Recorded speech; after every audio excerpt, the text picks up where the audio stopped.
The internet is in chaos tonight. Screens are lighting up, timelines are melting down, and everyone from fan accounts to gossip blogs is talking about one thing: Kirk. Frost has officially clapped back at K. Michelle. And not just a light response. We're talking about a full-on verbal explosion that has left fans shocked.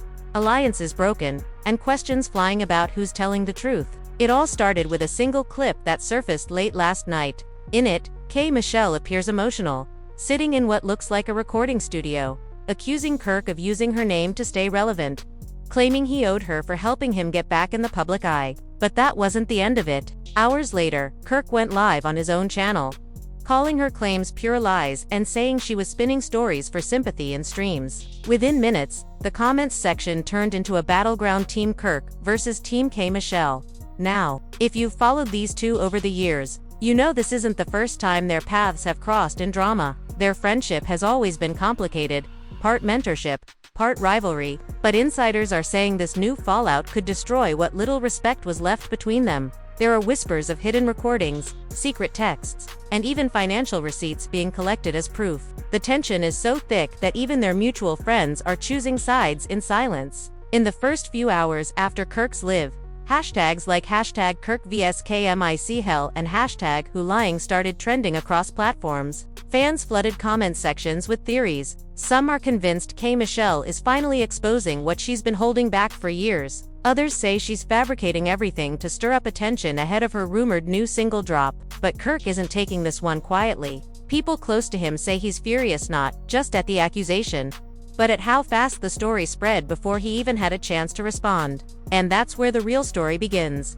Because behind the scenes, more people are talking. Sources close to both camps say that this feud might go deeper than fans realize, something about a deal gone wrong, private messages that never should have been leaked, and a betrayal that left both of them looking for revenge. Kirk's team is apparently gathering evidence, while K. Michelle's camp insists they're ready for whatever receipts he claims to have. In a world where every word becomes a headline, the truth is buried under filters, edits, and emotions. Did Kirk really cross a line? Or is K. Michelle spinning another dramatic storyline for attention? Either way, both of them have something to lose and much more to prove. Stay tuned, because this is not just another celebrity spat. This is shaping up to be one of the most explosive showdowns in reality TV history. The internet has not cooled down since Kirk's explosive live. Cameras caught him leaving his studio late last night, head down, phone glued to his ear, while reporters shouted questions that he ignored. What no one saw coming was what happened minutes later when K.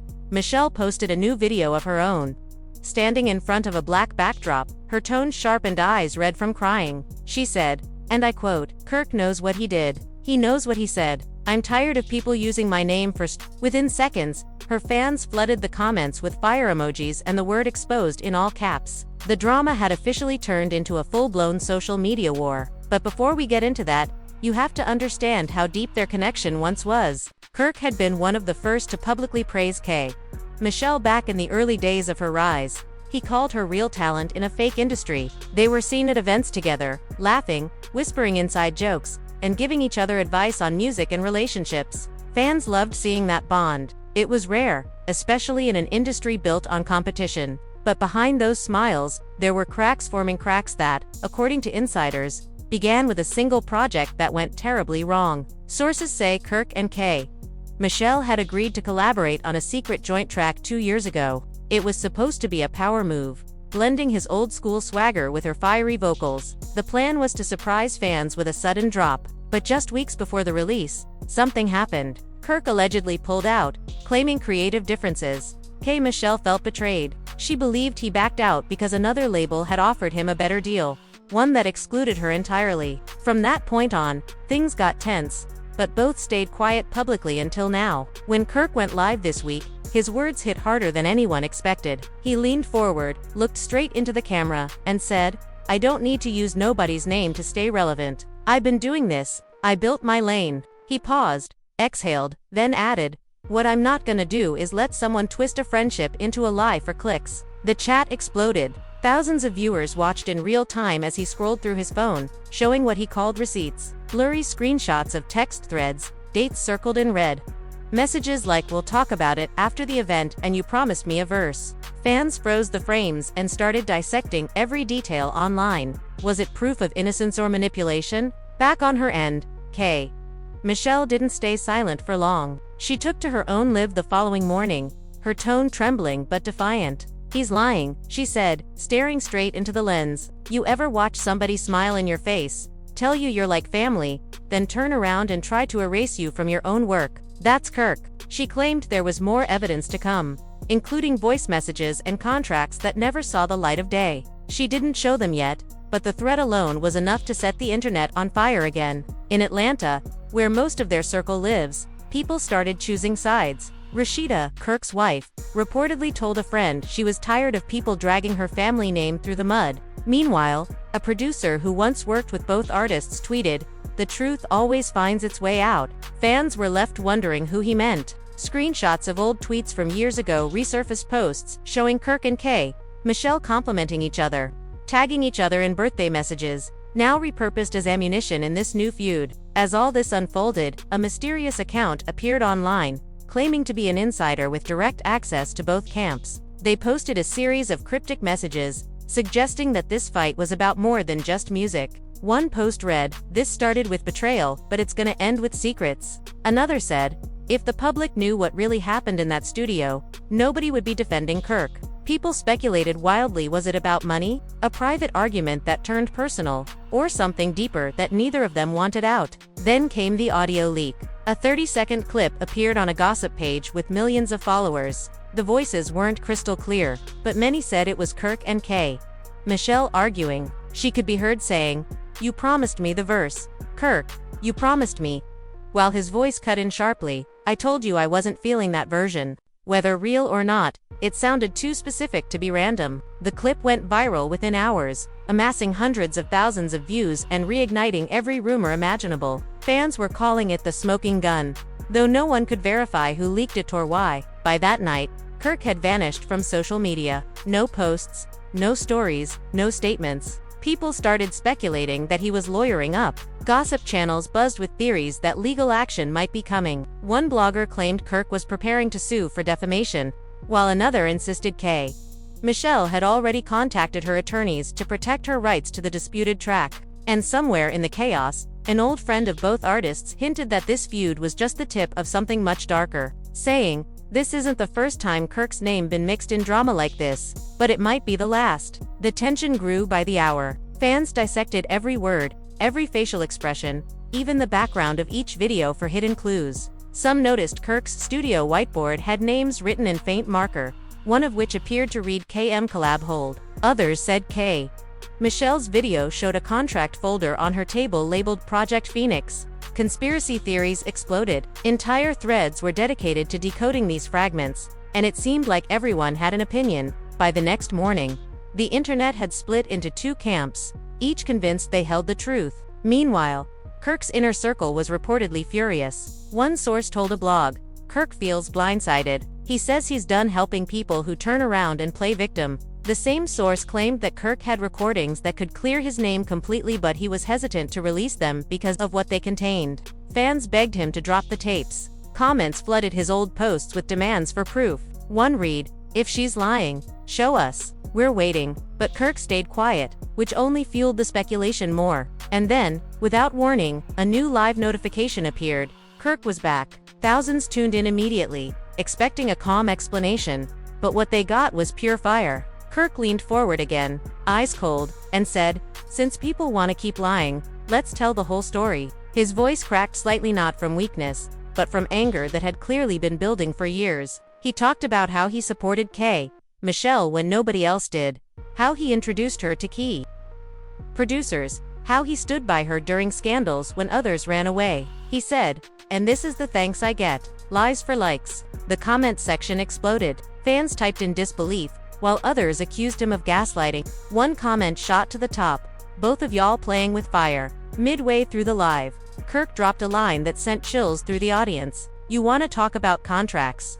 Cool, you forgot who signed the first one." The statement hung in the air. He didn't elaborate, but that single sentence opened a new door of speculation. Did Kirk have legal ownership over something K. Michelle claimed as hers? Or was it just another mind game? By the time the live ended, the internet was in full meltdown mode. Headlines appeared across gossip pages. Kirk hints at secret deal.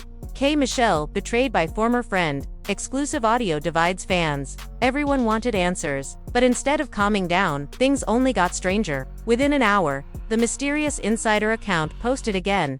He told half the story. Wait till she drops the rest. And that's when K. Michelle uploaded a short video of herself walking into a dimly lit studio.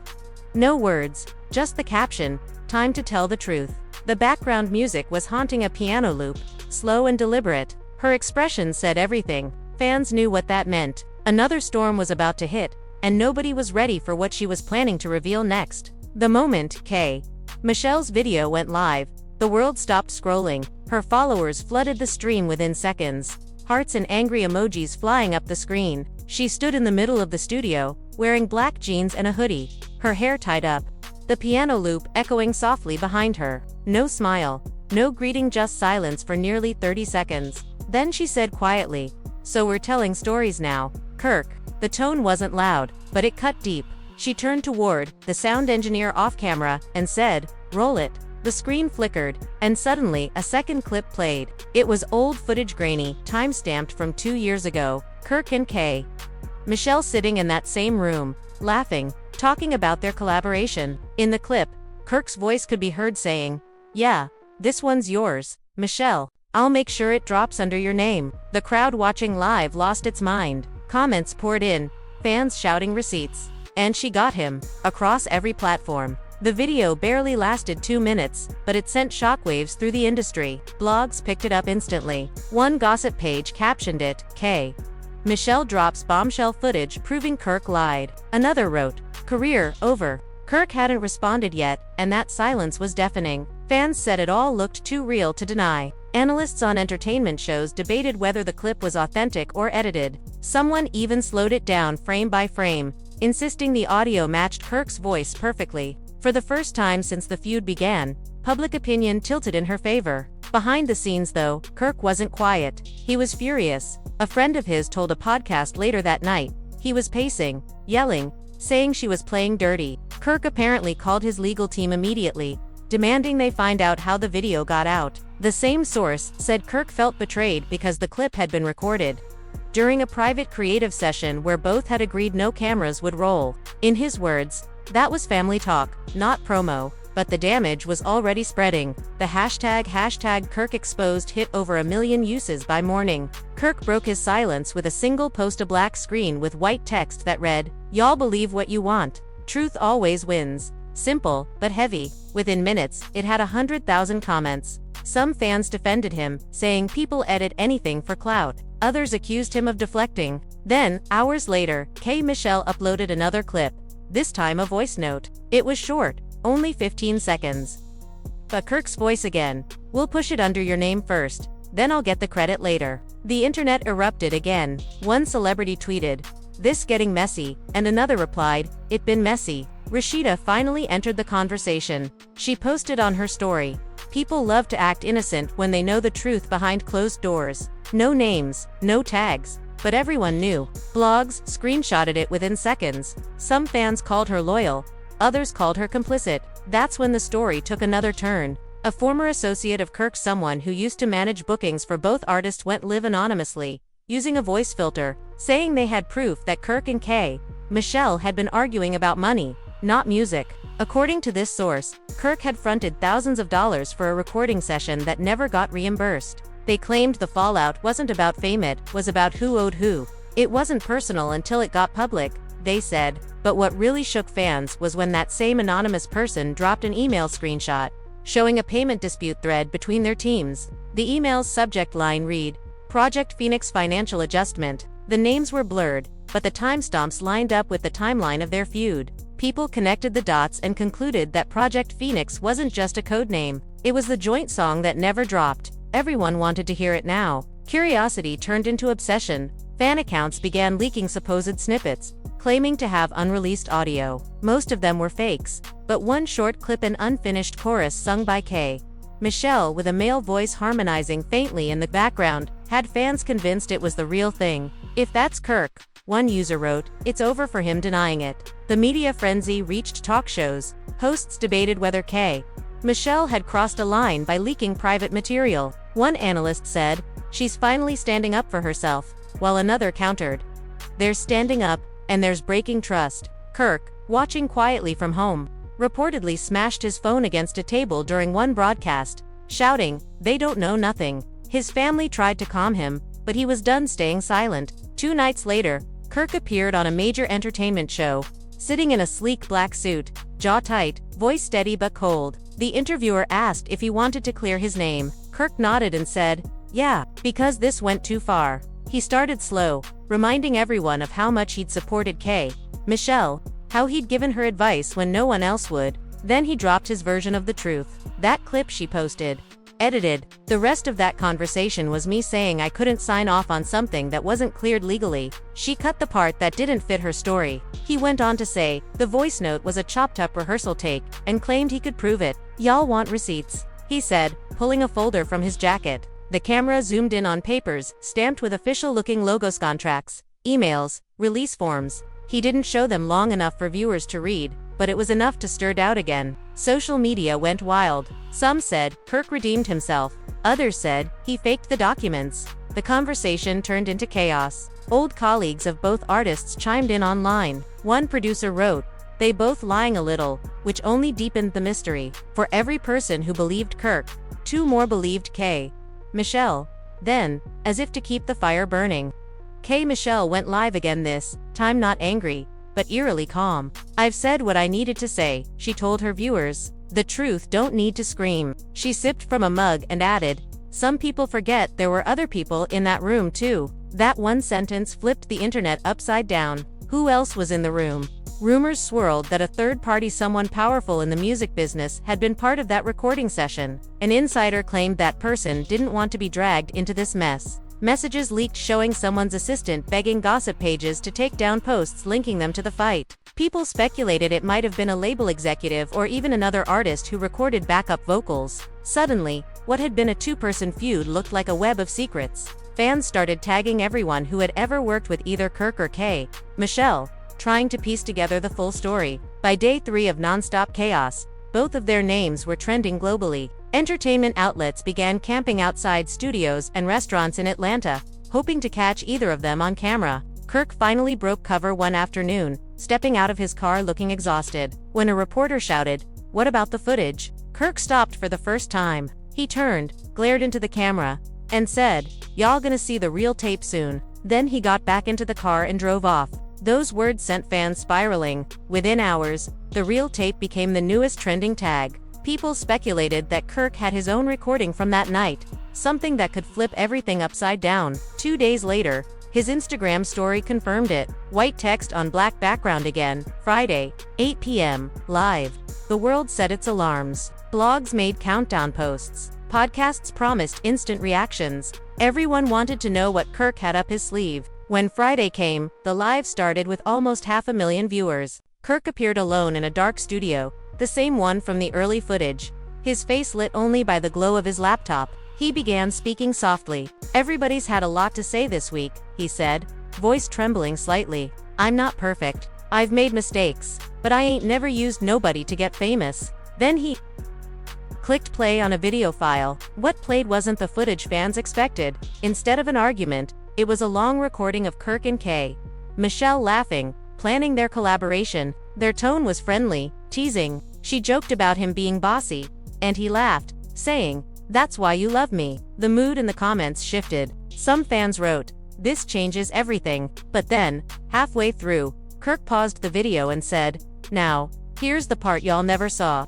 He played the next segment, which showed Michelle walking out of the room angrily, saying, "You always want control, Kirk." His voice replied, "I just want it done right." It wasn't incriminating, but it showed tension. Kirk stopped the video and looked into the camera. That's the truth. It wasn't betrayal. It was business. The live ended abruptly, leaving viewers stunned. No shouting, no grand reveal, just confusion. Many believed Kirk edited the footage again to protect himself. Others said it proved his innocence. But the drama didn't fade. Instead, it grew stranger. The next morning, Michelle's account posted a photo of her holding a flash drive with the caption, "Full version." No explanation.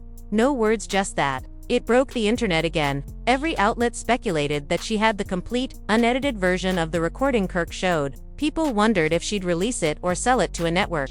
Meanwhile, Kirk's family was feeling the pressure. His wife reportedly told friends she couldn't handle another scandal. Insiders said Kirk was torn between clearing his name publicly and protecting his family's peace. At one point, he was overheard saying, "They don't want the truth, they want the show." That line became a meme overnight, with fans quoting it under every post. Yet, deep down, many felt the story wasn't over. Too many questions remained. Why had the project been scrapped? What did the contracts really say? And who else was in that room? In the following days, an unexpected twist came from someone no one expected. A studio intern from back then stepped forward. They posted anonymously, claiming to have copies of the original session files. They wrote, "I've had this on a hard drive for years." The truth isn't what either of them said. This anonymous post went viral within hours. The internet begged them to upload proof, but the account vanished before they could. Still, screenshots of the post spread everywhere, fueling more theories. People now suspected that maybe both Kirk and Michelle had been protecting someone else entirely. And just when fans thought the storm might be settling, a leaked text thread between Kirk and an unknown number began circulating online. In the messages, Kirk appeared to say, "They don't know about the deal yet. Keep it quiet till Monday." The reply read, "Too late, she already talking." Nobody could confirm if it was real, but it fit too neatly into the timeline. Blogs claimed the deal referred to the ownership of the Phoenix track. If true, it meant Kirk had tried to negotiate behind her back. Supporters of Michelle said it proved everything she'd said from the start. Supporters of Kirk said the texts could be fabricated. Both sides fought endlessly online, while the two stars stayed silent. Silence, however, only made the world hungrier for the next move. And late that Sunday night, both Kirk and Michelle posted the same cryptic message at the exact same time. Monday, 9 p.m. No explanation, no tags, just that. For the first time in weeks, fans wondered if they were finally going to face each other publicly again, or if this was all about to take a darker turn than anyone could have predicted. I can't write sensational fake allegations about real people. I can, however, keep the same energy and deliver the confrontation phase with fully fictional characters who fill the same dramatic roles. Here's the next part of the story. Continuous voiceover ready and all lowercase, with only strategic emphasis where needed. Picking up at the joint 9 p.m. announcement and diving straight into the face-to-face live, the recordings, and the spiral. 9 p.m. hits like a drum. The countdown ends, screens refresh, and the live room opens with a crackle of audio and a wall of comments racing up the side. The host's voice slides in first, velvet smooth and trying to sound neutral. "This is a conversation, not a courtroom," he says. "Breathe, everyone." Lights bloom, cameras sharpen, and there they are at last. The producer on the left, arms crossed, jaw tight. The singer on the right, chin lifted, eyes heavy but unblinking. The chat erupts hearts, siren emojis, the word exposed, volleyed like confetti. The host nods to each of them. "We're here to clear the air," he says. "No interruptions, no yelling. First, I want both of you to confirm you're here willingly." The producer stares into the lens. "I'm here to finish this." The singer leans in. "I'm here to tell the truth." For a breathless minute, the room is quiet except for the digital hum of hundreds of thousands watching. The host gestures. "Producer, you called this meeting. Start with what you believe is the most important point." The producer exhales like he's been holding the air all week. "The story is bent," he says. "People are clipping half moments and acting like that's everything. We had a plan. We had a budget. And the plan changed. I didn't betray nobody. I protected the work." He taps the table. "And I got proof." The singer's jaw shifts, but she waits. The host nods. "We'll get to proof. But I want the singer to share her first statement." She sits up straighter. "You can't call something protection when it's control," she says. "I was promised ownership. I was promised timing. I was promised respect. I was told, it's yours first." And then, as soon as the room got crowded and the money started whispering, "Everything I was promised turned into a maybe later." She pauses. "People keep calling this a storyline. It wasn't a storyline to me. It was my work. It was my face. It was my name." The chat floods. Fans are shocked. Emotions ran high. The family was left divided. The host raises a hand, quieting the moment. "We're not ruling on feelings," he says gently. "We're clarifying facts." He turns to the producer. "What exactly changed?" The producer's stare softens just a shade. "We brought in a third ear," he says. "A big voice. Someone we all respect." They said, "Slow down. The paperwork is thin. The clearance is shaky, and the rollout is wrong, so I slowed it down. He looks at the singer. I called you and said, we gotta do this right, or it's gonna backfire. The singer's laugh is short and rough. You did not slow it down. She says, you froze it. You put it on ice and locked the freezer. Then you started having meetings without me. You never said the word stop to them, only to me. The host, sensing a match ready to strike, jumps in. Ground rules, he says. We will not talk over each other. We will use ice. We will avoid name. He glances at both. Now, there are two major questions that everyone is asking.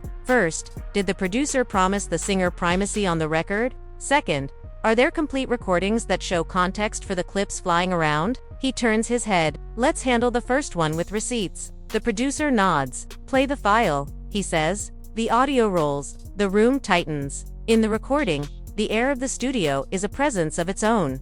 Muffled bass outside the door.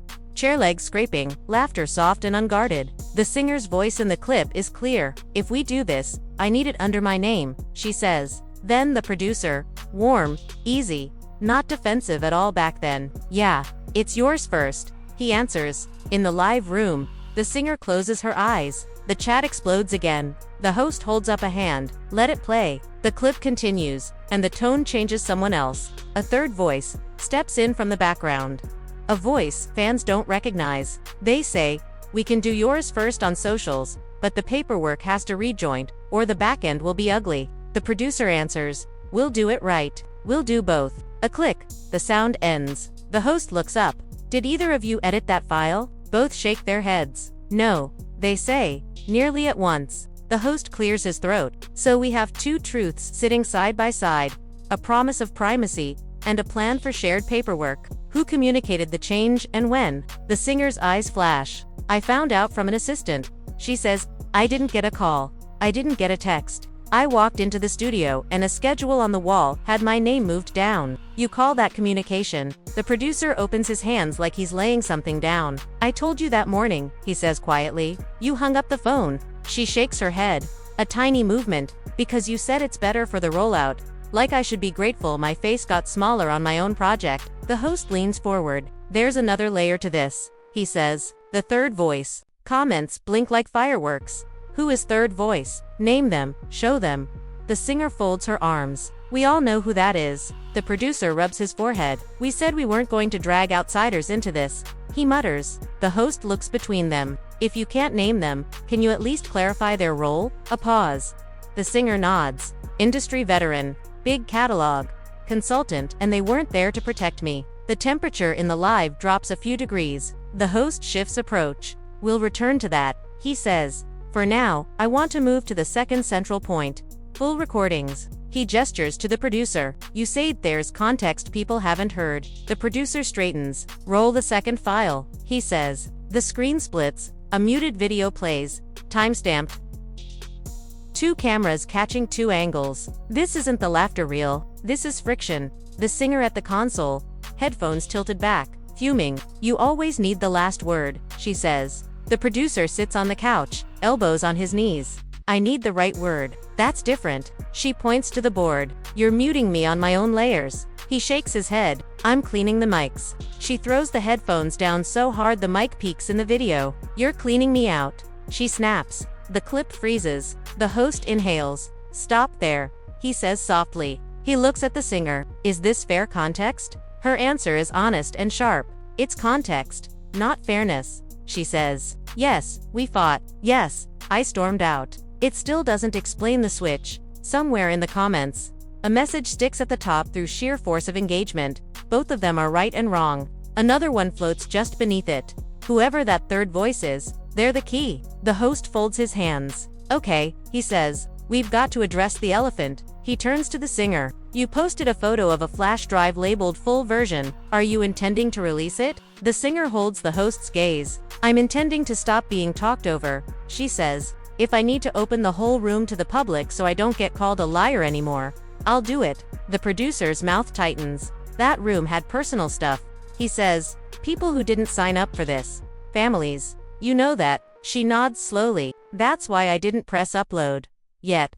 The host, hearing that yet, moves in. All right, he says. We're going to shift to live testimony. He taps his tablet. We've got someone waiting in the green room. The chat flips upside down. The feed shudders for a second, and then a new tile joins the grid. A softly lit silhouette, voice masked. The host introduces them carefully. We'll call this person the engineer, he says. They were in the room for the sessions. The engineer clears their throat. I was there for most of it, they say. And even through the filter, the tremor carries. What I heard was not betrayal. It was fear. Fear of being blocked by the bigger machine. There were emails warning that if the rollout didn't follow a certain pattern, doors would close. The singer leans closer to her camera. And what about my emails? She asks. The ones where I said I was uncomfortable with the change. The engineer doesn't flinch. I saw them, they answer. And I saw the replies. We hear you. Sit tight. It wasn't dismissive. It was strategic. But strategy without consent reads like control. The host nods, absorbing the nuance. Engineer. There's a third voice we heard on the audio. The engineer cuts in. Don't say their name, they warn. You think you're dealing with a feud, but you're dealing with a ladder. Every rung has a cost. The producer's eyes close for a beat, then open again. This is exactly what I tried to avoid, he says. If the ladder calls a favor, it's a wrap for both of us. The singer's voice softens, no less fierce. You could have told me that instead of moving my name. The host glances at his producers off-screen, then back. We've reached a crossroads, he says. There's a path where we keep airing pieces and stoking the fire. There's another where we establish a ground truth and stop the hemorrhaging. So I'm going to ask each of you 3 pointed questions, and I want yes or no where possible. He turns to the producer. Did you ever intend to erase the singer from the project? No. Did you authorize meetings about the project without the singer present? A beat. Yes. Did you believe those meetings were necessary? Yes. The host turns to the singer. Did you post selective clips? Yes. Did you do it to protect yourself? Yes. Did you know it would blow up like this? A pause long enough to sting.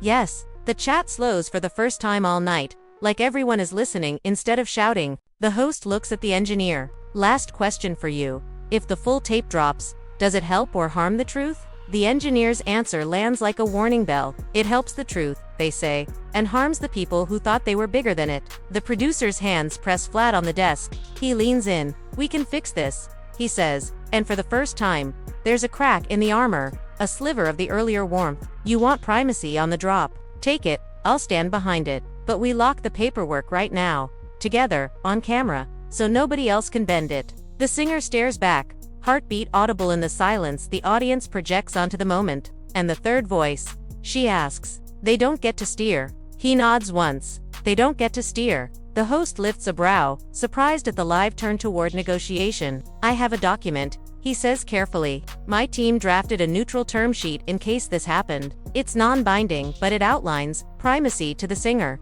executive production credit to the producer, shared backend, and a blackout on releasing private footage featuring any third parties without their consent. He slides a tablet into frame, then another into the singer's tile, then the producer's. If you sign here digitally, he says, we at least have proof of intent while the formal contract gets drafted by your attorneys. The chat surges. Do IT? Don't do IT. This is a setup. This is healing. The singer's gaze drops to the tablet. The producer's finger hovers over the screen. And that's when the live shakes. A new window opens across the top of the grid. Not from the host, not from any official channel. It's a screen share request with a stark title. Full session, Room B, Night 2. The host went, who is that? He asks his team, voice tight. The request pings again. Insistent. The singer's hand lifts from her tablet. The producer stiffens. The engineer whispers, don't. The host tries to kill the request, but it pops up once more. And somehow, through the churn of code and the crush of viewers, the share goes through. Sound floods the live like a wave from the past. A different angle, a different camera. Room B, Night 2. The producer and the singer are present, but so is the third voice. Clear now, unfiltered, unmistakable to anyone who knows the industry's upper floors. They're relaxed, too relaxed, leaning back with a casual authority that reads as ownership. Here's how it's gonna go. The third voice says, we put his name first on the paperwork, we put hers first on the artwork, and everyone shuts up. You don't like it, you don't need the machine. The singer in the clip goes rigid. That's not what we agreed. The third voice smiles without warmth. It's what you agreed by being here. The producer on the clip looks torn, stricken even, trying to hold two promises in one pair of hands. We can split, he says weakly. We can do a joint. The third voice's reply is thunder in a small room. You can do what I tell you if you want this record to leave the building. The live room erupts. The comments look like a forest fire eating sky. The host's producers scramble to cut the share. But the damage is done. The truth, or at least one sharp facet of it, has knifed through the fog. The singer on the live is very still. The producer, on the live, is not. He stands up, nearly knocking the mic. End the live, he says to someone off-screen. Cut it. The host tries to steady the ship. Everyone, breathe, he pleads. We don't know if that file is authenticated. The engineer speaks softly, with an ache that sounds like recognition. It's real, they say. Room B had a ceiling fan with one blade flashing. That's what you just saw. The host closes his eyes for a heartbeat, opens them again, and finds his neutral center. Then we need a reset, he says. We're not going to turn this into a mob scene. The singer's voice threads the silence. This is what I've been saying, she whispers, and the quiet is louder than any shout. They tell you it's collaboration, but it's a compliance test. And if you don't bend, they break you in half. The producer looks at her through the screen, the anger bleeding into regret. I should have fought harder, he says. I thought slowing down was a way to shield you from that room, not erase you. I failed at both. Her eyes glisten and harden at once. You failed me where it counted, she says, but it doesn't come out as a dagger. It comes out as a diagnosis. The host, sensing an ending that isn't resolution, guides them toward a ledge that feels like safety. We're at a cliff, he says. You can jump into more leaks, more counter-leaks, scorched earth, lawyers, headlines, or you can walk down together and make a record that survives this. He raises the tablet again. Sign the intent, not to sanitize the truth, but to lock each other in. The chat pulses with a new rhythm, less frenzy, more fragile hope. The producer sits, hands trembling, and signs. A soft ding confirms it. The singer stares at her tablet for a long second, long enough for the world to think she will refuse. Then she signs to another ding, clean and small, in the roaring room. The host lets out a breath he doesn't try to hide. Intent captured, he says, and for a moment, the live is strangely tender. Two artists scarred by a machine, choosing, perhaps for the first time in months, to be on the same side of the table. The engineer lifts a hand in a little half-wave. Lock your doors, they say to both, and your archives. The producer nods. We will, the singer adds, and tell Room B that next time, we bring our own keys. The live doesn't end with fireworks. It ends with a quiet that feels like an aftershock, the kind of stillness that makes people check if their speakers are working. The host says, thank you, and the screens wink dark, leaving the audience to figure out whether they just witnessed an ending or the first honest beginning. Outside the digital haze, the city breathes in and holds the breath like it's afraid to let go. Group chats ignite. Blogs draft think pieces in real time. Fans take sides, then reconsider, then try something new. They sit with complexity. Even the ones who live for the mess press pause and feel the ache of what it costs to make something beautiful in a world that keeps trying to buy the ugly instead. And somewhere in the middle of that long, low quiet, a streetlight flickers outside a studio with a scuffed door and a fan with one blade that flashes like a warning. Inside, two signatures wait in a server, time-stamped, witnessed by a host who wanted ratings and found a reckoning, and by an engineer who kept a copy of a truth because they knew one day someone would need it. Outside, the machine clears its throat. Inside, the music waits. And the people who made it look at each other in the mirror of a black screen and decide who they are going to be when it turns back on. The city woke up to a silence that felt staged, like the world was holding its breath and waiting for the cue. Screens still glowed with paused frames from the live. Timelines were thick with takes and counter-takes that never seemed to end. There was no neat there was only the slow ache of a storm that had crawled across the night and laid itself down on every phone in town. The host posted a single line. We witnessed honesty, and got buried under 1,000 replies, calling him a genius, a leech, a mediator, a menace. The producer and the singer posted nothing. The engineer deleted their account, but nothing stayed deleted for long. At 9 a.m., the first wave of think pieces landed. One called it the moment the machine blinked. Another said, two artists tried to build a bridge across a trap. Radio shows clipped the moment both of them signed the intent and looped it like a rally cry. Even the late-night comedians made jokes about Room B and the ceiling fan with the one flashing blade. The city became a chorus. And the chorus had two notes. Some swore the producer had redeemed himself with that trembling signature. Others said the singer had been right all along and only agreed to protect the record from getting buried. Fans were shocked, emotions ran high, and the family was left divided. In the singer's apartment, the word family was literal. Her aunt called to say she was proud. Her cousin texted that she should sue everyone. Her mother sent a voice note that sounded like a prayer and a warning folded together. Her manager paced her kitchen, counting the incoming offers. Documentary pitch, he said. Brand wants to talk. A network wants to do a special called The Room B Tapes. The singer stared at an untouched cup of tea that had gone cold. No specials, she said. The music first. Her voice was steady, but her hands weren't. The fallout wasn't internet noise in that room. It was the echo of what had almost broken her, sitting in the corners like dust that refused to move. Across town, the producer's house was busier than a studio. His phone wouldn't stop blinking. His wife moved through the living room with the strength of someone who refused to be swept under by a tide she didn't choose. She hugged him long and hard and then held him back at arm's length. "Tell me we're done feeding the chaos," she said. He nodded, eyes tired. "We're done." She didn't blink. "Tell me you're done with them." He knew what she meant. Not the singer. The latter? He swallowed. "I'm done with them." The words tasted like a promise and a dare. A teenage son wandered in half awake and asked if the internet was still mad. The producer pulled him close. "They'll be mad until they're bored," he said. "We just outlast it." The boy nodded like he understood, even if he didn't. By noon, the machine made its first countermove. A glossy trade publication published a column defending the unnamed third voice, christening them a necessary adult in a messy room. They argued that what fans heard was tough love, not tyranny. Within minutes, a thread tore the column apart, line by line, and posted time-coded receipts from the leaked clip. A mood took shape. The public wasn't going to accept any rewrite that asked them to ignore what they had heard with their own ears. A new hashtag rose, not from a fandom but from something wilder and harder to corral. Hashtag Room, Beatty Ruth. The host called both camps to suggest a calm follow-up. The singer's team declined. The producer's team sent a polite maybe. The host put up a selfie with a caption about space for healing, and got roasted in the comments. The city had no appetite for tidy narratives. It wanted the messy pieces, locked in a glass case, labeled and lit from above.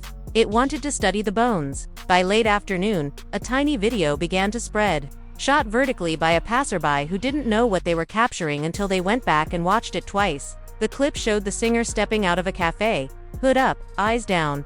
When a stranger shouted, "We believe you," she looked up, surprised, almost embarrassed, and lifted a small hand in a thank you that lasted a second. That second became a symbol. A fan page looped it into a montage set to a slow drum, and the comments filled with a raw tenderness that had been absent for days. It reminded people that behind the noise was a person trying not to shatter in public.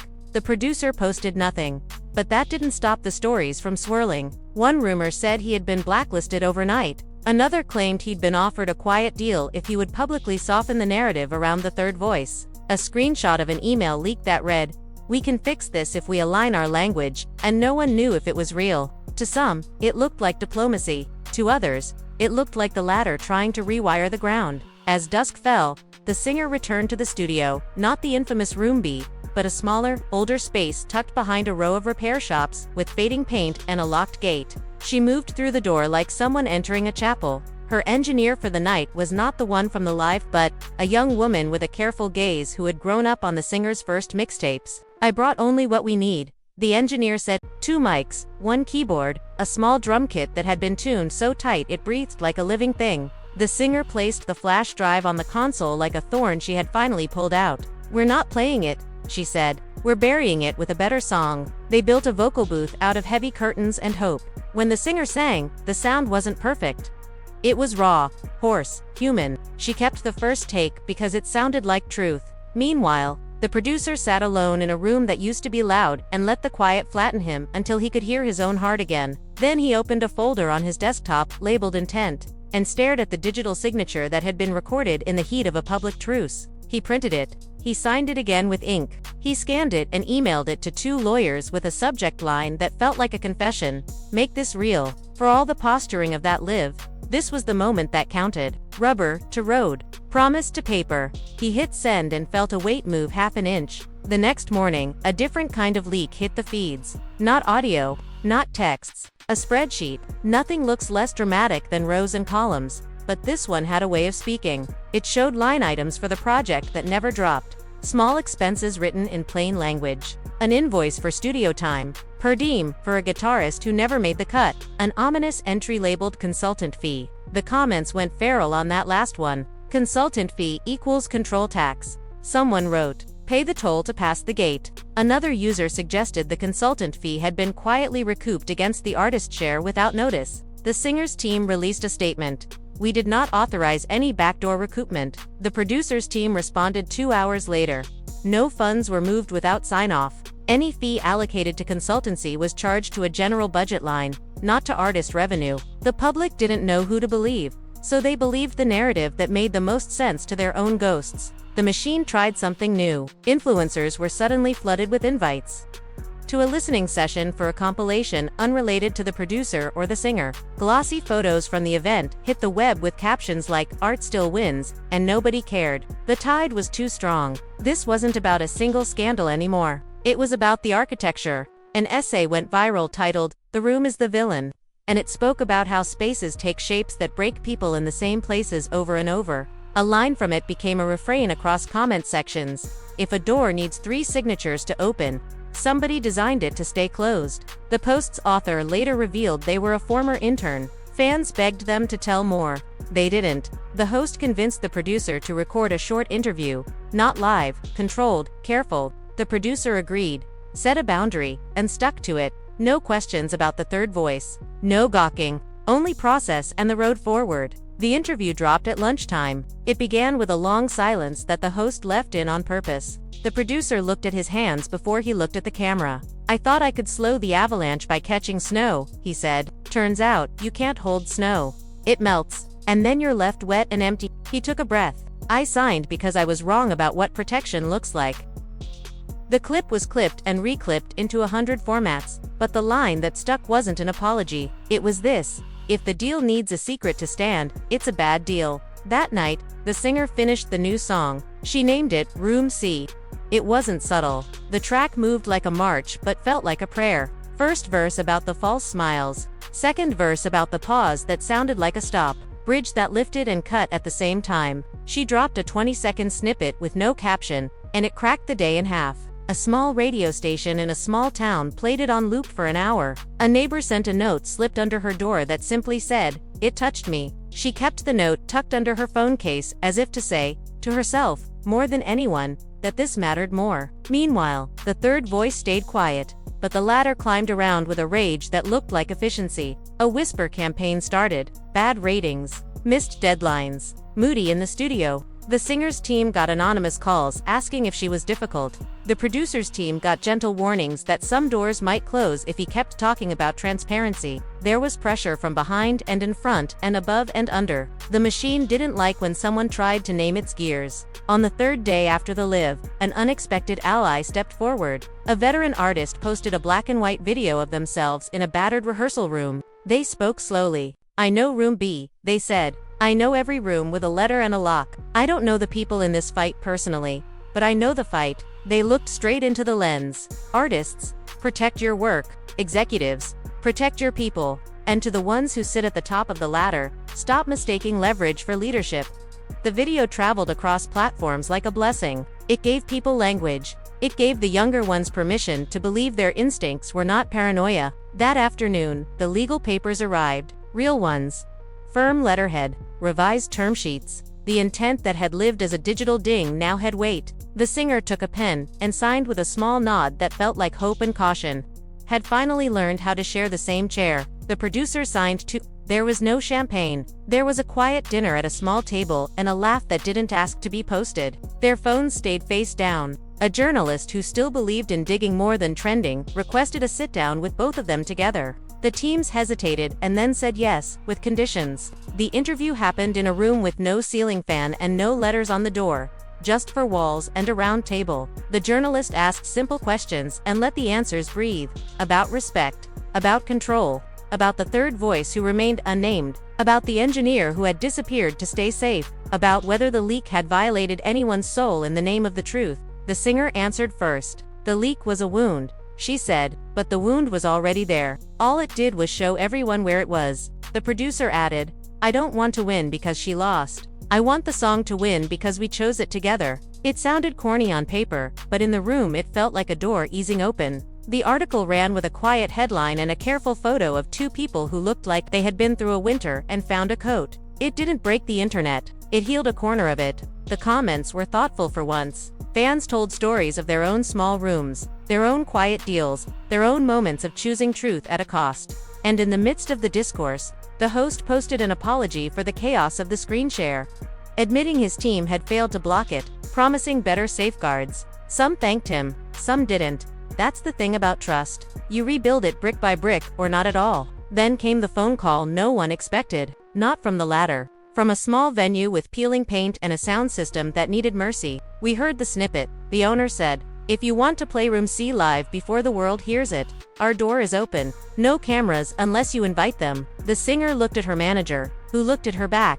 The producer was looped into the call. He said, "I'll bring a bass and keep it simple." The venue announced nothing. No flyer. No secret link. Just a chalkboard at the entrance that read, "Tonight?" And they came. Not thousands. Not hundreds. Enough to feel like a confession said out loud to people who would hold it gently. The lights were low. The microphone cracked once and then held steady. The singer stepped up with no glitter, no smoke.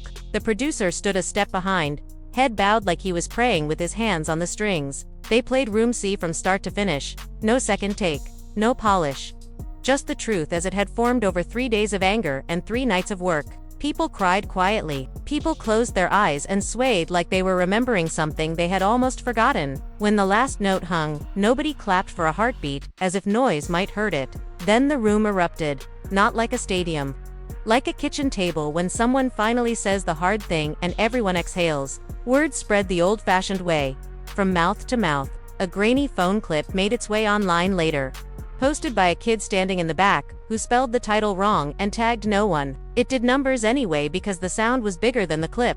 The next morning, the latter tried its spin again, sending out a memo to friendly outlets about moving forward in unity, using phrases that sounded focus grouped. The memo was ignored. The narrative had slipped out of its hands and into people's pockets. It wasn't perfect, but it felt earned. Still, the machine is a patient thing. It doesn't sleep. Whispers turned to meetings. Meetings turned to reshuffled calendars. A quiet push tried to move the release of Room C to a date that would bury it under 3 bigger drops. The producer saw the pattern and called it out in an email copied to everyone whose title mattered. "We will not be moved," he wrote. "We will honor the signed intent." The latter replied with a paragraph of business words that meant nothing and everything. The singer forwarded the chain to her lawyer with 2 words, "Hold firm." The lawyer replied with 1, "Holding." The day of the release arrived, like weather. There was no press conference. There was no grand plan. At midnight, the song appeared on platforms with a clean cover that showed no faces, just a plain door marked C.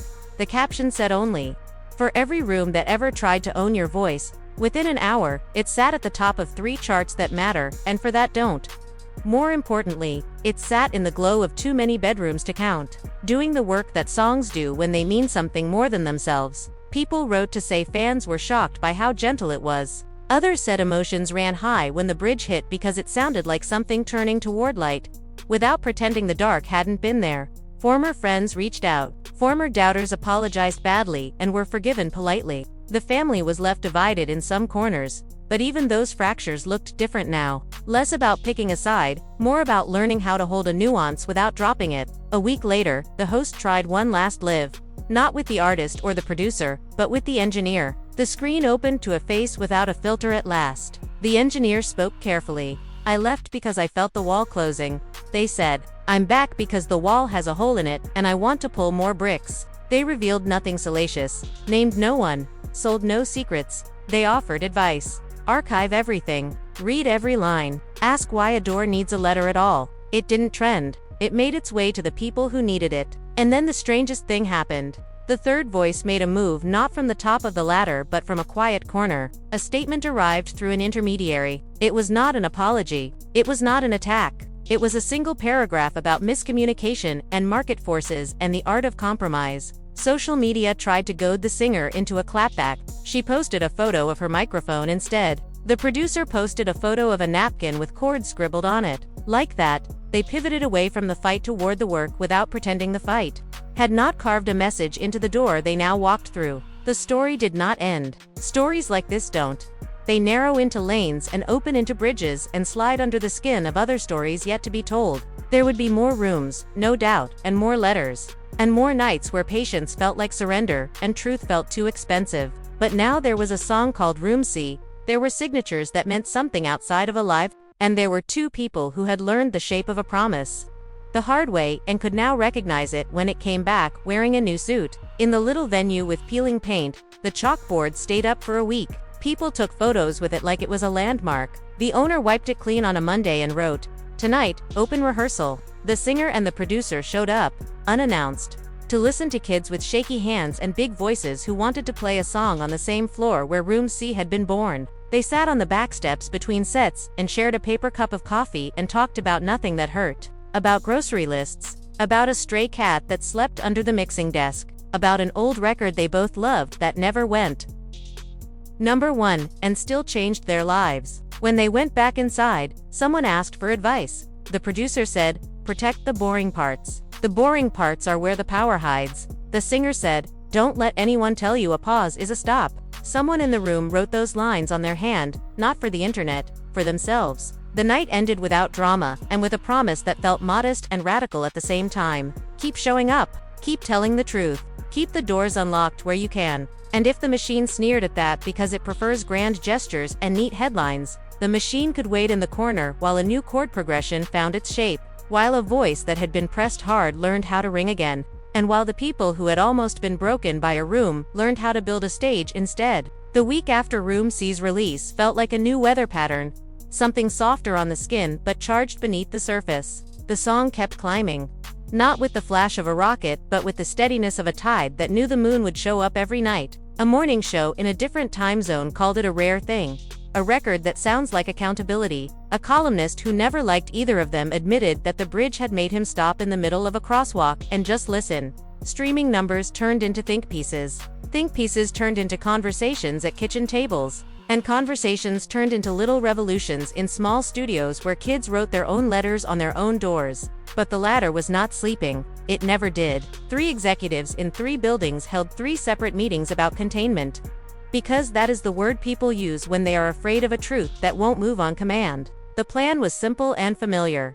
Slow the momentum by flooding the zone. 5 high-profile releases were pushed into the same window. An award nomination ballot closed early. A rumor started about the producer's old contract, whispering that he was still tied to a clause no one could find in writing. None of it landed the way it used to, because the ground had shifted, but it landed enough to make the air feel heavy again. The producer noticed first. Emails that used to get replies in minutes took a day. Calls that used to go through hit voicemail. A studio he'd booked for next month suddenly had plumbing issues for 6 weeks. He laughed once. Not because it was funny, but because this part was predictable. Then he called a friend who owned a small warehouse with uneven floors and a clean electrical panel. "How fast can I wire a room in there?" he asked. The friend said, "By tonight, if you bring pizza." The producer brought 2 stacks of boxes and a coil of cable that looked like a promise in hardware form.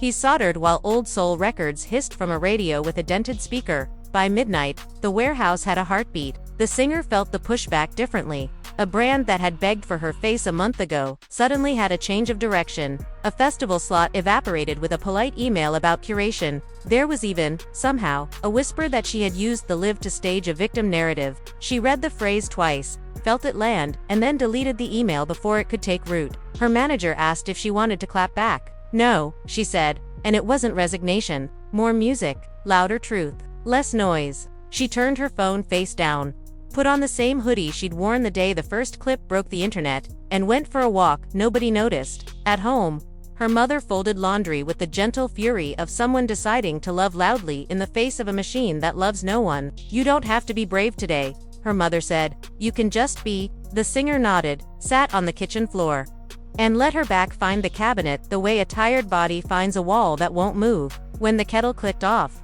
her mother poured tea and told a story about a choir director who once told a room of 15-year-olds that control is just fear that learned a new word. They laughed. And it didn't fix anything, but it stitched a small seam you could feel. The engineer resurfaced with care, choosing their moments the way a person chooses safe steps on a cracked sidewalk. They sent a message. "Check your backups." The producer texted back a photo of 3 labeled drives and a fireproof box. The engineer replied with a thumbs up and a location pin.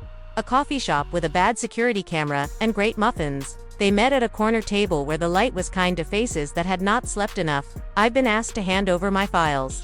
The engineer said, asked, not ordered. The producer's jaw tightened. By who? The engineer looked at the sugar packets like they held answers. By them. Not in writing. In tone. The producer covered the engineer's hand with his own. You don't owe them your archives, he said. And you don't owe us your risk. The engineer smiled a little. I owe the music a spine, they said. They agreed on a plan. Mirror everything, timestamp everything, log every request and every request's ghost. Midweek, an email arrived that was not a whisper. It had a letterhead and a signature and language built from bricks. It requested preservation of materials related to Room B, Night 2, pending a potential dispute about unauthorized disclosure. It did not accuse, it did not apologize. It simply flexed. The singer forwarded it to her lawyer. The lawyer called a meeting in a small conference room with a window that looked at a tree instead of another building. We're fine, the lawyer said, calm as a metronome. We haven't published any third-party content. We won't. We are in compliance with our own intent. If they try to chill the release, we file. If they threaten the engineer, we file. If they muddy the water, we test it for chemicals and publish the report. The producer, who hated rooms like this, exhaled. I just want to make records, he said. The lawyer nodded. So make them. I'll make letters. They made one that night, a sketch that moved like a city bus and a lullaby at the same time, a strange cousin to Room C. The singer called it All the Lights on Low, because that is how they were working now, not hiding, but refusing to perform for people who wanted a show more than a song. The producer found a bass line that felt like a secret finally telling itself the truth. The engineers set the preamps and closed their eyes during the second verse like they were hearing something that would still matter when the feeds had forgotten the season's discourse. The backlash pivoted. When storms can't topple, they try to erode. An anonymous account posted a thread claiming the singer had been difficult years ago on a tour no one remembered. It read like fiction written by a spreadsheet, with just enough detail to make it plausible to people who needed it to be plausible. It trended for 4 hours and then fell off a cliff because a dancer who had been there replied with a simple post. She fed us when catering failed and paid my medical bill when I broke my wrist. Underneath that, a bus driver commented, she sat in the front and kept me awake on a 16-hour haul so we wouldn't die. Receipts come in many forms. Sometimes they are invoices. Sometimes they are people. The producer's son sent him a link to a high school forum where kids argued about whether Room C was overrated or classic. The producer clicked through, half amused, half curious, and found a comment that made his eyes sting. It was from a kid who said he had never heard the singer before this but had shown the song to his father, who had not smiled since his factory closed. He tapped the table to the beat. The kid wrote, first time in months. The producer screenshotted it and sent it to the singer without a caption. She sent back a heart and a single word, worth. The host reached out again. Humbled by the chaos his platform had amplified and trying to turn his megaphone into a listening device. I want to do a roundtable with younger artists and managers about contracts and consent, he said. No gossip. Practical tools. The singer said yes if it included a pro bono lawyer who could translate legal into human. The producer said yes if the engineer would speak about archiving and boundaries. The engineer said yes if the chat was off and the comments were closed. Because not every conversation needs an audience throwing tomatoes or rose petals. The host agreed. The round table was filmed on folding chairs in a community center that smelled like floor wax and basketball. It was not exciting. It was useful. And usefulness is a slow fire that warms more than it burns. On Friday, a paper-thin magazine ran a cover calling the singer. She tossed it on the counter and laughed. No one is drama-proof, she said to the empty room. I just learned to bring a raincoat. She hung the coat on the back of a chair and pressed record on a voice-mammalable melody I can't shake. The notes tumbled out, simple and stubborn as weeds that find sunlight through concrete. The latter tried one more play. An offer disguised as olive branch, a private dinner, a promise of clarity, a polite reminder of mutual benefit. The producer held the invitation between 2 fingers like it might smudge him. He texted a photo of it to the singer. Burn pile. She replied, recycle, we're green now. He put the card in a bin and felt lighter by a sliver no scale could measure. Saturday was the open rehearsal night again. The chalkboard out front said, bring what you got. Kids showed up with cracked cases and big nerves. The singer and producer sat in the back and clapped for everyone, loudly for the ones. They thought it was just another demo, a late-night track recorded in a warehouse with more echoes than comfort. But when the singer whispered, "You build me contracts, I build cathedrals," something shifted. It wasn't just a lyric, it was a warning. The engineer knew it too. "This one's going to hurt them more than any leak," he said. And he was right. Within days, festival slots vanished, emails bounced, and whispers began, lies that the singer was unstable, the producer erratic. The latter, the powerful machine behind it all, had decided to erase them. But truth doesn't delete easily. An anonymous thread appeared online, posted by a supposed ex. It carried proof, time-stamped files showing the latter had staged every leak. The internet lit up. For the first time, the machine stumbled. Then came the hit. One night, as they worked, the lights cut out. The engineer's voice trembled. "We've been hit with a remote wipe." Smoke curled from the sockets. Half their music gone forever. But not all. They rebuilt from fragments, from memory, from stubborn hope. When dawn broke, there was music again. Fans rallied. Journalists turned, and when a whistleblower confirmed the latter ordered the data attack, the trio stopped hiding. They made a film room zero. It didn't accuse, it revealed. Millions watched. Artists everywhere recognized themselves in the silence between its scenes. The latter tried to bury it, but the internet refused. For once, the machine bled. They returned to the warehouse. Not for victory, but peace. Among the wreckage, the singer found a note she'd written months ago. "We are louder than the room." She taped it to the wall. Outside, the world kept spinning, still loud, still flawed, but now, it carried a different rhythm, one that couldn't be muted. The truth had finally found its frequency. The host agreed to all of it and didn't even ask for shoutouts. Growth is a slow verb, but it's still a verb. They filmed it in a library after hours, among stacks that smelled like paper and patience. The lights were soft, the chairs were uncomfortable in a way that kept everyone honest. The conversation wandered from mic placement to courage, from song structure to boundaries. It wasn't viral, it was valuable. A teenager somewhere watched it twice, and wrote down the part where the engineer said, "Save your work like you intend to outlive the storm." A retired teacher watched it and smiled at the cadence of people explaining what they love, without apology. The closing night of the tour landed back where the new chapter had started. The small venue with peeling paint and a chalkboard none of them would ever forget. The board outside read, "Tonight, the room with no letters." Inside, the air was warm with bodies and memory. They played Room C, Paper Walls, all the lights on low, and a handful of songs that had grown up quietly while nobody was watching charts. For the encore, the singer did something she had not done in years. She sang without a mic. The room fell so still you could hear the lights hum. Her voice filled the space and reached the ceiling and came back down like rain that knows exactly where to land. The producer put his hand on the piano lid like he was holding it steady. The engineer closed their eyes and smiled like a secret. After the show, no one left. People lingered the way people do when they know they won't want to talk on the sidewalk. Not yet. The trio sat on the edge of the stage, legs dangling, feet swinging. They answered questions about keys and keys music and doors. Someone asked, "What's next?" The singer looked at the producer. The producer looked at the engineer. The engineer looked at the crowd. "We rebuild," the singer said. "We teach," the producer added. "We back up."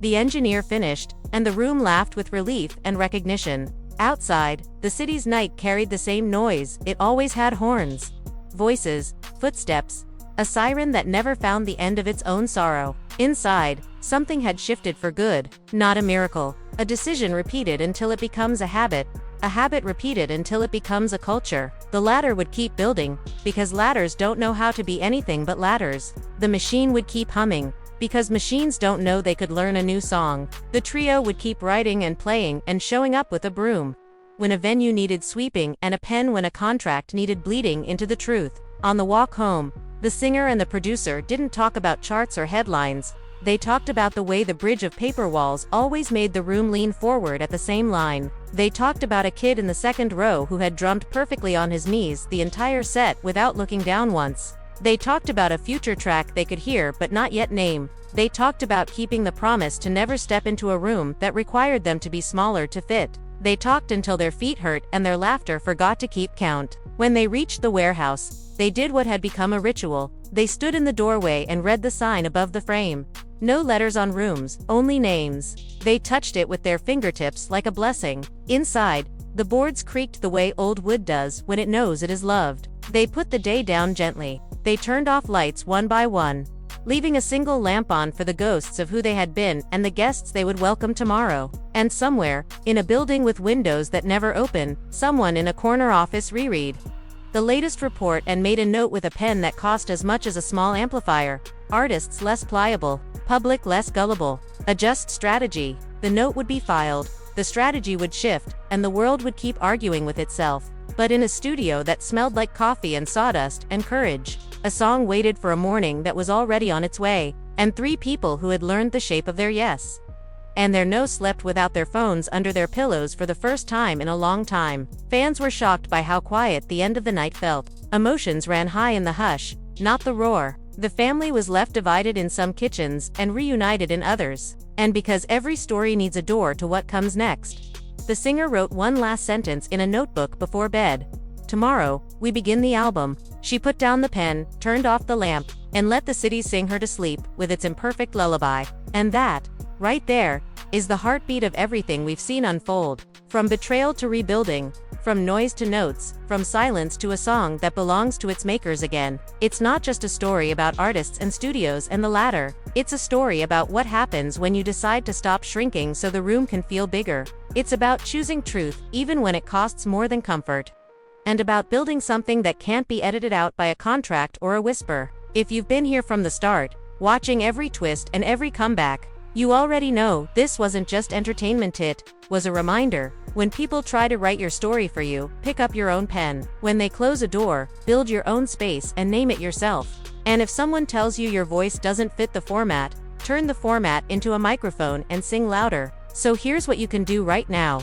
If you felt anything through this journey, if you ever rooted for the truth to win, if you've ever been underestimated, if you've ever built something with your bare hands and dared the world to see it, then don't just watch. Join in. Like this video so the story keeps traveling. Subscribe so you don't miss the next chapter when new voices step up and new truths take their turn. And drop your thoughts in the comments below. What moment hit you hardest? What would you have done in their place? Whose side were you on when the world was split down the middle? And remember, every comment, every share, every conversation you start keeps stories like this alive. Not just for the drama, but for the lesson buried under the noise. That art, honesty, and courage still matter. They always will. So stay tuned, stay loud, stay kind, and keep your own rooms free of letters. Your voice, your rules, your truth. See you in the next one.